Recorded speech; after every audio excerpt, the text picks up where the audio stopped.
$3.9 trillion budget for the fiscal year 2015, new tax credits and job training programs, rise in minimum wages and higher spending on infrastructure.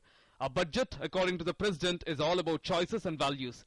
This is a brief moral summary of Obama's budget for 2015. Despite criticism from the Republicans, the budget clearly projected the President's priority policies before the upcoming congressional elections, in which Obama's party hopes to keep control of the United States Senate and avoid losing ground in the House.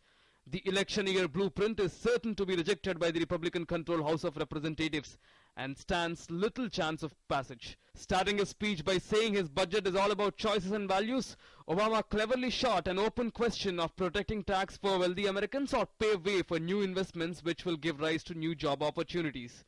As I said at the outset, our budget is about choices. It's about our values.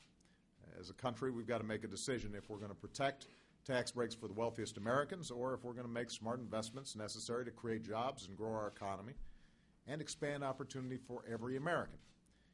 At a time when our deficits are falling at the fastest rate in 60 years, we've got to decide if we're going to keep squeezing the middle class or if we're going to continue to reduce the deficits responsibly while taking steps to grow and strengthen the middle class. The American people have made clear time and again which approach they prefer.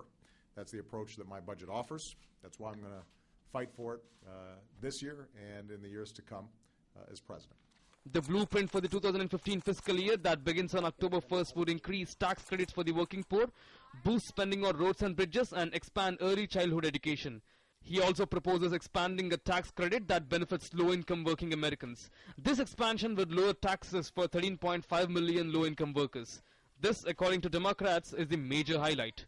Overall, Obama's proposed budget for 2014 would spend $3.9 trillion, leading to a $564 billion budget deficit, or 3.1% of the nation's gross domestic product. Among the other proposals in Mr. Obama's budget: expand tax rates for full-time child care costs, exclude existing student loan forgiveness programs from taxable income, call on Congress to pass wide-reaching immigration reform, raise taxes on the top 3% of the Americans, and force taxpayers who make more than $1 million a year to pay at least 30% of their income in taxes after charitable contributions. Business Bureau, DD News.